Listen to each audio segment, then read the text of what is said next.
Get the freshest cow and buffalo milk delivered to your home with Country Delight. Straight from the farm in 24 to 36 hours of milking with 100% contactless delivery. Get a free milk testing kit with your first order to test your milk's purity at home. Make your mornings safe and bright with the freshest milk from Country Delight. Tap the banner to download the Country Delight app. आज तक radio सुनता है सारा जहां।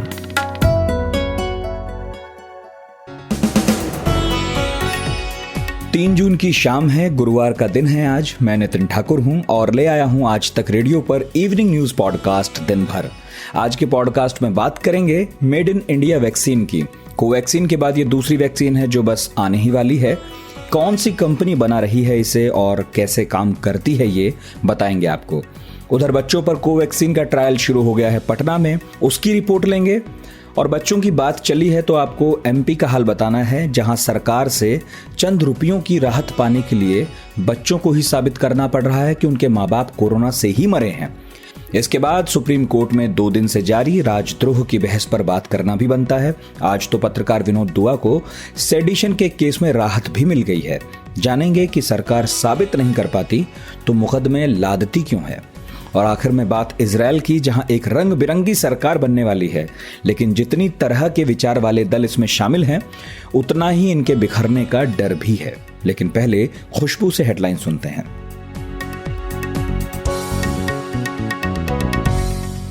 महाराष्ट्र में corona के मामलों में कमी आने के साथ ही राज्य सरकार ने 5 स्तर पर लॉकडाउन हटाने का फैसला लिया है। जिन जिलों में पॉजिटिविटी रेट 5% से कम है और 25% से कम ऑक्सीजन बेड ऑक्यूपेंसी है, वहां पर पूरी तरीके से अनलॉक को इजाजत दी गई है। हालांकि मुंबई को रियायत के लिए अभी इंतजार करना होगा। यहाँ पर अनलॉक पर फैसला 15 जून के बाद लिया जाएगा।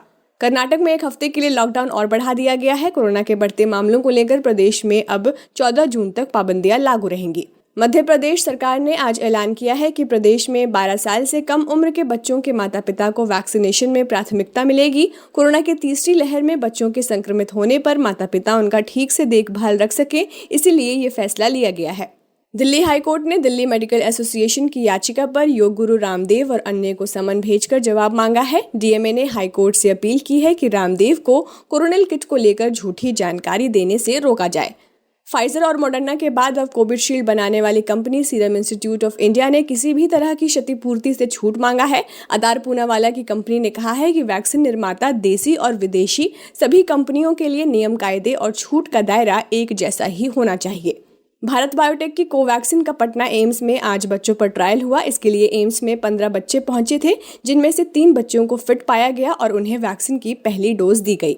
आईसीएमआर ने आज पैन बायो नाम की एक home based corona testing kit को मंजूरी दी है। ये home rapid antigen testing kit है। इसका इस्तेमाल कोरोना के हल्के लक्षण या संक्रमित व्यक्ति के संपर्क में आए हुए लोग कर सकते हैं।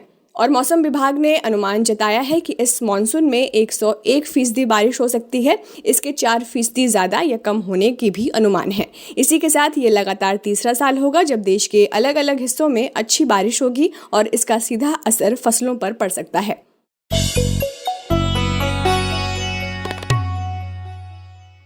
देश में जारी वैक्सीनेशन ड्राइव में अब तक 3 कोरोना वैक्सीन इस्तेमाल की गई हैं। सीरम इंस्टीट्यूट की कोविशील्ड, भारत बायोटेक की कोवैक्सीन और रूस की स्पुतनिक वी। डीआरडीओ ने भी कोविड की रोकथाम के लिए 2DG बनाई है और इसके इमरजेंसी इस्तेमाल को भी मंजूरी मिली है, लेकिन इतने से काम चल नहीं रहा। तो बुधवार को तय ये हुआ कि मॉडर्ना और फाइजर की वैक्सीन को भी कुछ छूट देकर जल्द से जल्द मंगवा लिया जाए। यह हमें मालूम है कि सरकार का टारगेट है कि 2021 खत्म होने तक सभी को वैक्सीन दे दी जाए और इसमें वैक्सीन की किल्लत ही सबसे बड़ी समस्या है। तो अब तय हुआ है कि एक और देसी वैक्सीन को बाजार में लाया जाएगा। हैदराबाद में कंपनी है बायोलॉजिकल ई, उससे वैक्सीन की 30 करोड़ डोज का करार हुआ है। अगस्त से दिसंबर 2021 के बीच वैक्सीन बनेगी और स्टोर होंगी। इसके लिए सरकार ने कंपनी को 1500 करोड़ रुपए का एडवांस पेमेंट भी कर दिया है। सरकार ने कंपनी को क्लिनिकल ट्रायल के लिए 100 करोड़ रुपए के अलावा रिसर्च के लिए दूसरी मदद भी मुहैया कराई है और लक्ष्य यही है कि जल्द से जल्द वैक्सीन आ जाए। तो ये कंपनी क्या करती है और इसके क्लिनिकल ट्रायल से क्या डेटा निकला था, इस बारे में हमने बात की डॉक्टर ईश्वर प्रसाद गिलाड़ा से, जो इन्फेक्शियस डिजीज स्पेशलिस्ट हैं और ऑर्गेनाइज्ड मेडिसिन गिल्ड के महासचिव भी हैं।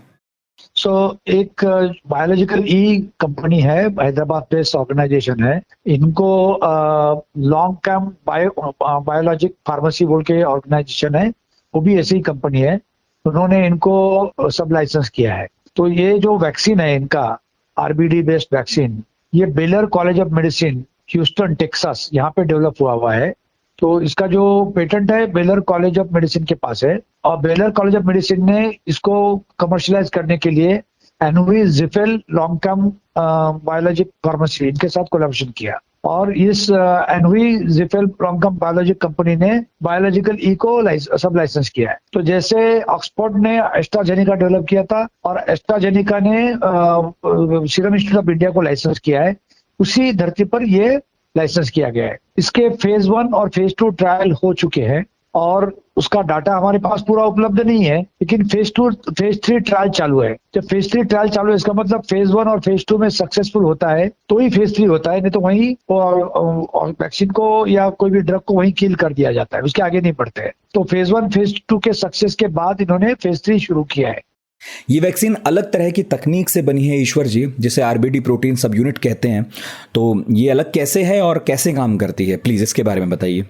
तो आरबीडी बेस्ड का मतलब होता है कि ये वैक्सीन एक ऐसे छोटे से भाग पे काम करती है जो स्पाइक प्रोटीन का एक पार्ट है। तो ये रिसेप्टर बाइंडिंग डोमेन है। इन्हें आप अगर वैक्सीन वायरस देखेंगे तो वायरस के अलग अलग इपिटोम्स है। वो इपिटोम के अंदर ई नाम का है, उसको इन्वेलप बोलते हैं।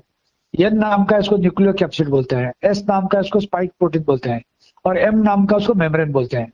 तो कुछ वैक्सीन ये सभी पे काम करते हैं, कुछ वैक्सीन सिर्फ स्पाइक प्रोटीन पे काम करते हैं, और ये वैक्सीन स्पाइक प्रोटीन के एक पार्ट में काम करेगा जिसको रिसेप्टर बाइंडिंग डोमेन कहा जाता है स्पाइक प्रोटीन का। तो इसका मतलब ये माइक्रो जगह जाके काम करेगा। तो ऐसा कहा जाता है कि ये वैक्सीन बाकी वैक्सीन से अच्छा होगा क्योंकि ये एक पर्टिकुलर पार्ट पे ही काम करेगा।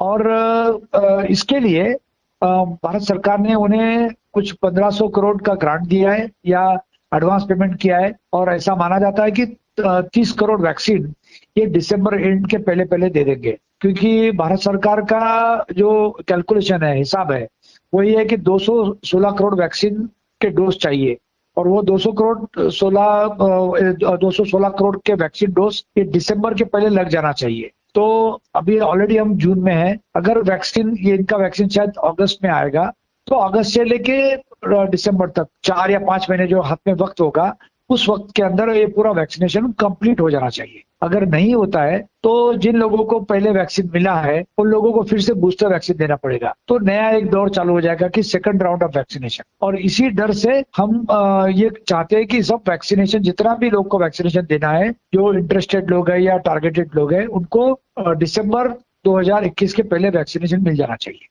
जो सरकार ने 30 करोड़ डोज रिजर्व करने की बात कही है, उससे वैक्सीनेशन ड्राइव में कितनी भागीदारी बढ़ेगी?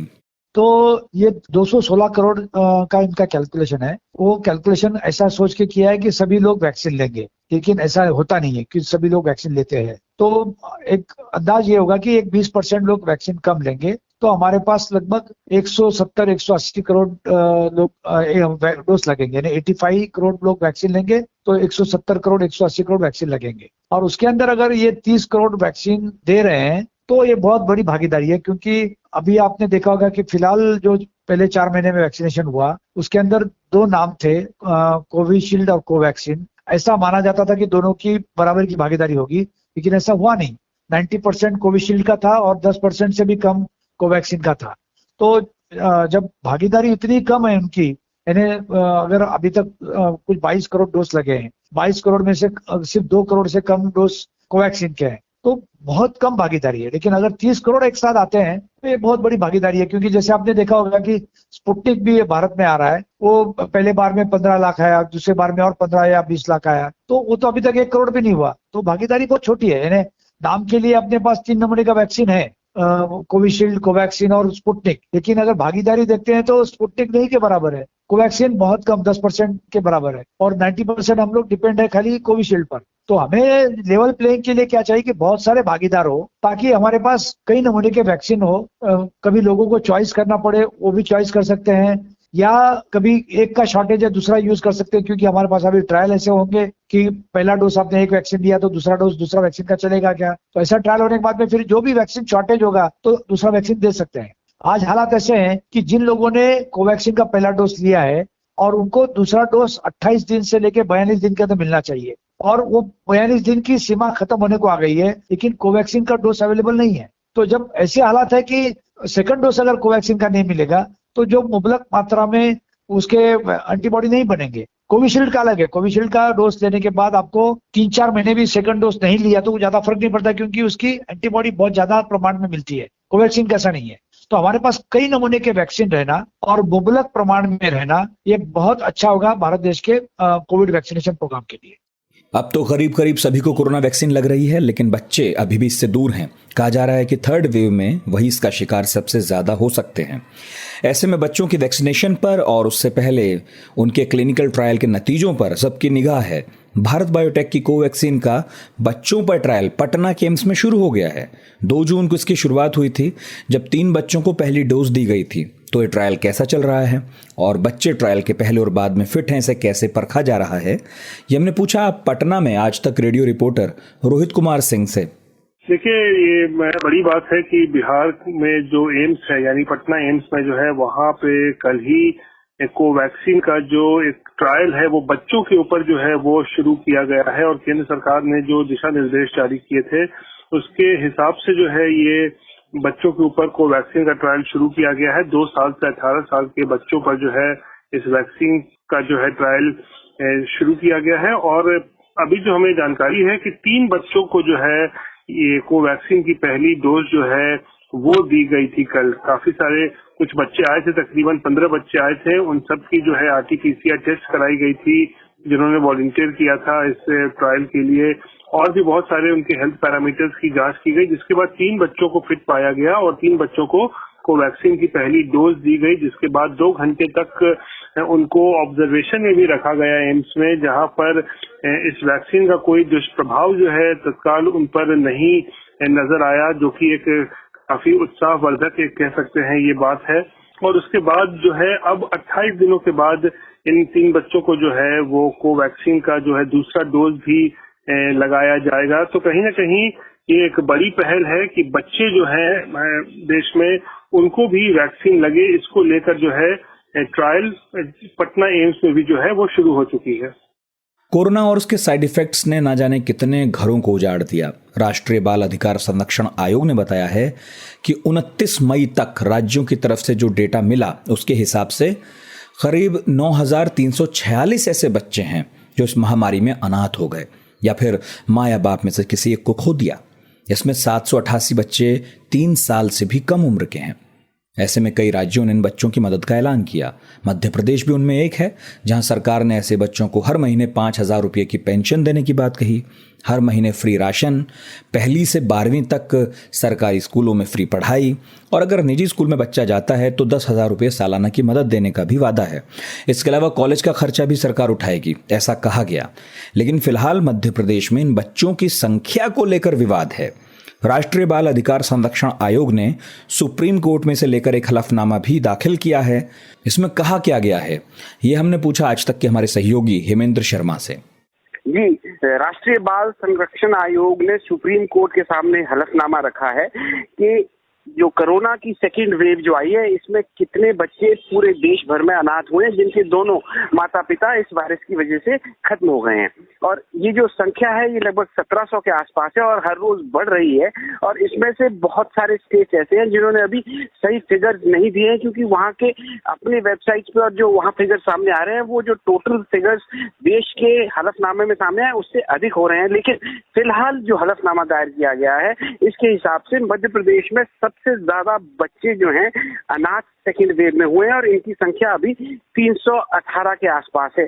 तो पूरी कवायद इस बात को लेकर के है, क्योंकि भारतीय सरकार ने भी योजनाएं अनाउंस की और कहा कि किस तरीके से जो बच्चे अनाथ हुए उनको मदद की जाएगी। और उसी तरह से मध्य प्रदेश सरकार ने भी बाल कल्याण योजना इस तरह की एक चलाई है, जिसमें कहा है कि हर महीने जो इस तरह के बच्चे हैं जिनके दोनों माता पिता कोरोना की वजह से खत्म हो गए हैं, उनको 5,000 रुपए प्रति माह पेंशन देंगे और इसके अलावा 1 लाख रुपए की राशि और प्रदान करेंगे। तो ये सब चीजें बच्चों तक मदद पहुंच पाए, इस वजह से ही राष्ट्रीय बाल संरक्षण आयोग इस तरह का हलफनामा सुप्रीम कोर्ट के सामने पेश किया। बच्चों की जहां तक जो संख्या है कि कितने बच्चे हैं जिनके पेरेंट्स जो है, माता पिता जो है सेकेंड वेव में खत्म हुए हैं और वो अनाथ हुए हैं, इसको लेकर के बहुत बड़ा विवाद पूरे मध्य प्रदेश में है, क्योंकि बहुत सारे बच्चे ऐसे हैं जिनके पास डेथ सर्टिफिकेट्स अभी अपने पेरेंट्स के नहीं है, और जिनके पास डेथ सर्टिफिकेट्स हैं उसमें कहीं पे भी कोरोना से मौत होने का जिक्र नहीं है। प्रदेश सरकार का कहना है कि हम सामान्य परिस्थितियों में भी और आजकल की जो वर्तमान परिस्थितियां इनमें भी डेथ का कॉज जो है डेथ सर्टिफिकेट पे नहीं देते हैं, और जो हॉस्पिटल जहां पे पेशेंट का इलाज हुआ है वही लोग प्रमाणित करेंगे कि मौत कोरोना से हुई या नहीं हुई। अच्छा हेमेंद्र, अब बच्चों को ही साबित करना है कि उनके अभिभावक की जो मौत है वो कोरोना की वजह से हुई है, तो ऐसे में बच्चों के सामने कई परेशानियां आ रही होंगी। ये जो हॉस्पिटल से प्रमाणित करवाना पड़ रहा है इन बच्चों को, उसमें बहुत दिक्कत आ रही है, और ये इसलिए हो रहा है क्योंकि सरकारी आंकड़े जो मृत्यु के हैं और जो कोरोना सस्पेक्ट डेथ्स हैं उसको अगर आप देखें तो बहुत बड़ा अंतर है टोटल मौतों में, जो मध्य प्रदेश में कहा गया है कि सरकार की तरफ से कोरोना की वजह से हुई है। और ऐसा ही मामला आप एक यहाँ पे भोपाल में हुआ है, जिसमें एक बच्चे की माता जो है कोविड हॉस्पिटल बैतूल में एडमिट कराया गया।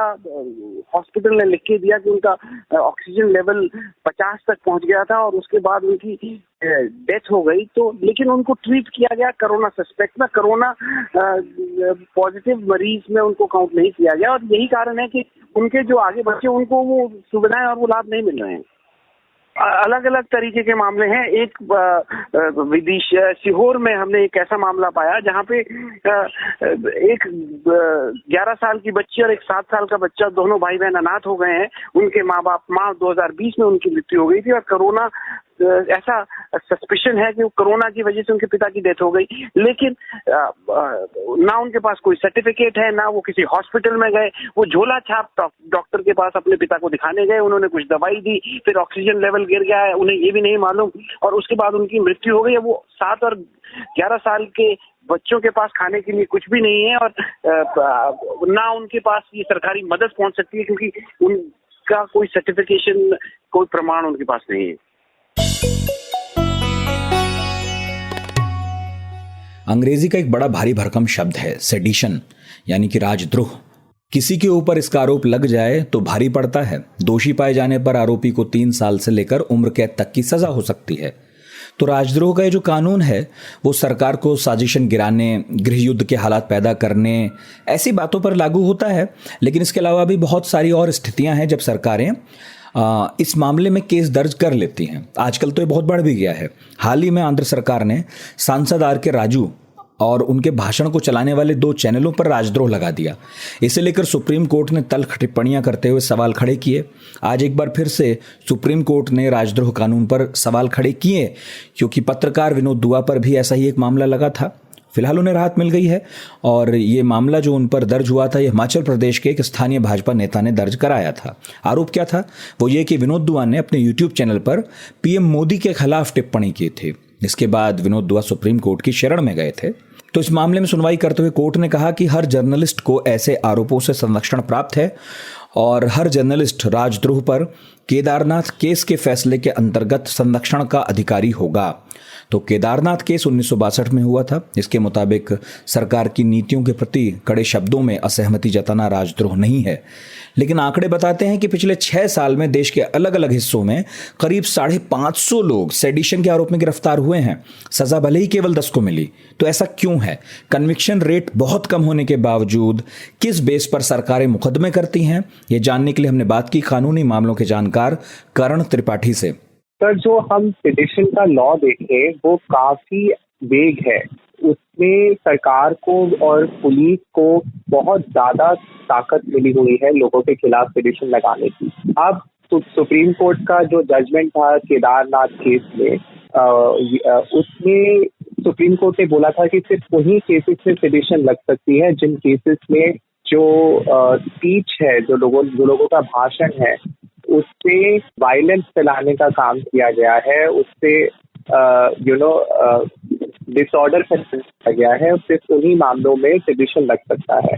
पर हमने देखा है कि केदारनाथ के जजमेंट के बाद भी सरकारों ने सेडिशन के केस उन मामलों में लगाए हैं जहां पे हिंसा का कोई भी सवाल नहीं था, जहां पे हिंसा फैलाने का कोई सवाल नहीं था। तो इससे सिर्फ एक चीज साफ साफ निकल के आती है कि सरकारों का मकसद यहाँ पे जस्टिस दिलाने का नहीं था, उनका मकसद सिर्फ लोगों की आवाज को दबाने का था। लोगों को जिन्होंने सरकार की नीतियों को पे सवाल उठाए हैं, उन नीतियों को उन लोगों को जेल में डालने का था। तो ये असली मकसद था सरकारों का सेडिशन केस लगाने का। अच्छा करण, ये बताइए कि चाहे आंध्र प्रदेश की घटना हो या विनोद दुआ का केस हो, पत्रकारों पर जो चार्जेस मढ़े जाते हैं टिकते क्यों नहीं है? ये क्या कोई जेन्युइनिटी होती ही नहीं है? वो टिकते इसलिए नहीं है क्योंकि जब ये चार्जेस कोर्ट में जाते हैं वहां से इनको प्रूव करने के लिए सबूत बहुत तगड़ा चाहिए होता है। सुप्रीम कोर्ट ने केदारनाथ केस में लिखा था कि और लॉ कमीशन की रिपोर्ट जो 2018 की थी, दोनों में ये चीज बोली गई है कि सरकार पे सवाल उठाने से या सरकार की नीतियों की बुराई करना सेडिशन नहीं होता है। सेडिशन तब होता है जब आपके शब्दों द्वारा हिंसा फैलाई जाए, तब सेडिशन होता है। तो हमने देखा है विनोद दुआ के केस में भी जो उनका यूट्यूब का शो था, उसमें कहीं भी हिंसा फैलाने की बात नहीं की गई थी। उन्होंने सिर्फ एक बात की थी कि जो सरकार है वो कोविड-19 के लॉकडाउन को ढंग से नहीं संभाल पाई। तो इसी और जो आंध्र प्रदेश का केस उसमें भी हम यही देख रहे हैं कि जो मीडिया चैनल है वो सरकार की नीतियों के खिलाफ उन्होंने बोला है। उन्होंने कहीं भी लोगों को ऐसा भड़काऊ भाषण नहीं दिया है जिसको सुन के लोग हिंसा पे उतर आए। तो क्योंकि सेडिशन को कोर्ट में साबित करने के लिए हिंसा सरकार को दिखाना पड़ता है कि इस भाषण से हिंसा हुई है, और वो कभी नहीं दिखा पाते। इसलिए जो ये केसेस है ये कोर्ट में टिक नहीं पाते। पर जब तक कोर्ट की वर्डिक्ट आती है, जब तक कोर्ट का फैसला आता है, तब तक जो हमारे पत्रकार होते हैं या जो हमारे प्रोफेसर होते हैं जिन पे सेडिशन लगती है, वो बहुत टाइम तक जेल में समय व्यतीत करते हैं। और इसी वजह से हम ये कहते हैं कि सेडिशन जो है एक बहुत ही गलत कानून है, क्योंकि जब सरकार को भी पता है और कोर्ट को भी पता है कि ये केसेस टिकने वाले नहीं हैं, तब भी इन लोगों को बेल नहीं मिलती है और वो जेल में बहुत लंबा समय बिताते हैं। इजराइल में नेतन्याहू का युग खत्म होने की कगार पर है। बुधवार आधी रात तक नेतन्याहू को बहुमत साबित करना था, लेकिन उसके 35 मिनट पहले यश एटेड पार्टी के नेता यिन लिपिड ने राष्ट्रपति को कहा कि वो सरकार बनाएंगे तो सरकार के प्रधानमंत्री नेफ्टाली बेनेट होंगे, और यदि ऐसा हुआ तो सितंबर 2023 तक नेफ्टाली पीएम बनेंगे और उसके बाद लिपिड पीएम बनेंगे और उनका कार्यकाल होगा नवंबर 2025 तक। इस समझौते में सहयोग किया है राम नाम की पार्टी ने, जो एक इस्लामिक पार्टी है, और इजरायली इतिहास में पहली बार होगा जब कोई इस्लामिक पार्टी गवर्नमेंट में होगी। तो कुल मिलाकर ढेर सारे विरोधी विचार वाले लोग एक साथ नेतन्याहू के खिलाफ आए हैं, और हमने इस पर बात की मोहम्मद ज़ीशान से, जो अंतर्राष्ट्रीय मामलों के जानकार हैं और मिडिल ईस्ट की कई सरकारों को सलाह देने के काम से जुड़े रहे हैं। ज़ीशान, विपक्षी पार्टियां मिलजुल कर सरकार बना रही हैं, लेकिन कई तरह के विचारों वाली ये जो पार्टियां होंगी इनमें टकराव भी बहुत है। तो मुझे आपसे समझना है कि किस तरह की पार्टियां गठबंधन में हैं और इनके विचार एक दूसरे से अलग कितने हैं। ये नेतन्याहू के खिलाफ जो कोएलिशन गवर्नमेंट बना रहे हैं, इसमें 8 पॉलिटिकल पार्टीज हैं, लेफ्ट विंग से राइट विंग तक लेकर। इसमें ज़ायनिस्ट पार्टी भी है और अरब इस्लामिस्ट पार्टी भी हैं। तो हर तरह का पार्टी है जिसका विचारधारा कई डिफरेंट टाइप्स के होते हैं। इसमें मेन 2 कंपोनेंट्स हैं इस अलायंस में। एक है नफ्ताली बेनेट जो राइट विंग है, नेतन्याहू से भी लेकर राइट विंग है, बहुत ही हार्ड लाइन पोजीशंस लेते हैं पैलेस्टीन पर, 2 स्टेट सॉल्यूशंस को एक्सेप्ट नहीं करते हैं, बोलते हैं कि वेस्ट बैंक में इज़राइल को ऑक्यूपेशन करना चाहिए। और तो नेतन्याहू से भी हार्ड लाइन है नफ्ताली बेनेट। और दूसरे एक्सट्रीम पर है एक अरब इस्लामिस्ट पार्टी जिसके नाम है राम। और ये लोग तो बिल्कुल मानते हैं कि पैलेस्टीन को सेपरेट स्टेट देना चाहिए और अरब सिटीजन्स को इक्वालिटी देना चाहिए इज़राइल में। तो ऐसा बहुत सारा डाइवर्सिटी है इस कोलिशन में।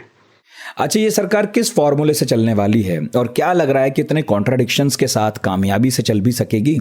तो ये सरकार तो कॉम्प्रोमाइज एग्रीमेंट के बाद हुए हैं। इसमें यही कॉम्प्रोमाइज़ है कि फर्स्ट हाफ अगर ये कोलिशन गवर्नमेंट फुल टर्म करने में सफल हुए तो फर्स्ट हाफ जो आज से 2023 तक होंगे उसमें प्रधानमंत्री होगा नफ्ताली बेनेट और उसके बाद 2023 से 2025 तक उनके राइवल प्रधानमंत्री होंगे जिसका नाम है मिस्टर लिपिड।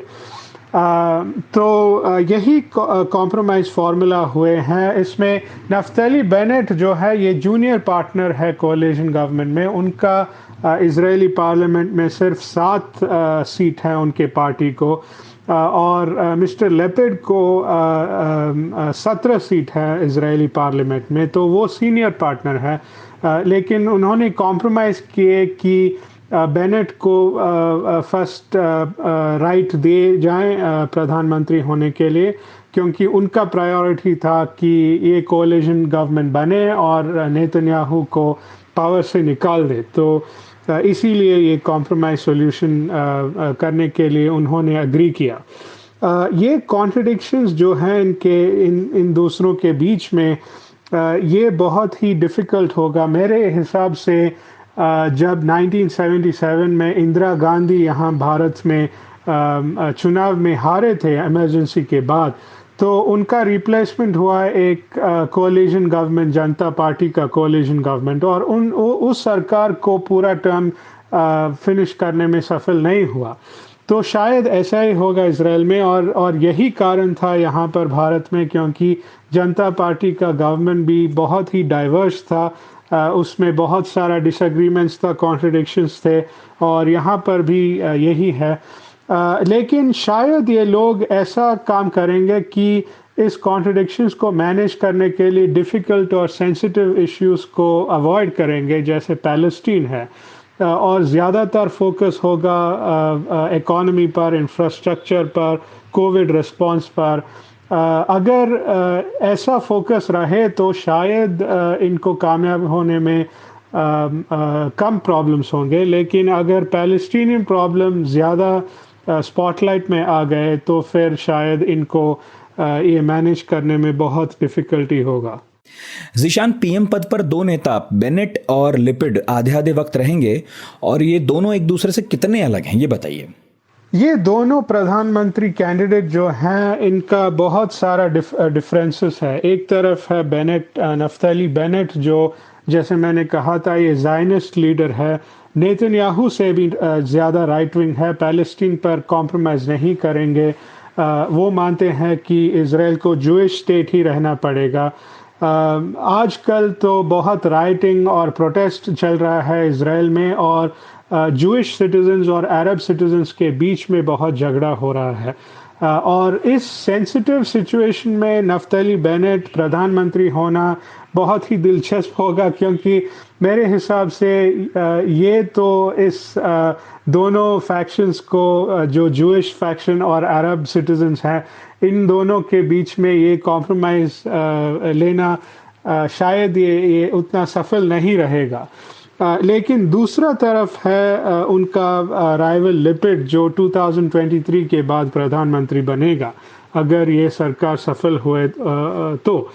और वो सेक्युलर है, जूइश लीडर है, लेकिन सेक्युलर, सेंट्रिस्ट सेक्युलर है, जो मानते हैं कि अरब सिटीजन्स को भी राइट्स देना ज़रूरी है इज़राइल में, और 2 स्टेट सॉल्यूशन को मानते हैं, और पैलेस्टीनियन सॉवरेंटी को की तरफ काम करने के लिए वो अग्री करते हैं मिस्टर लिपिड।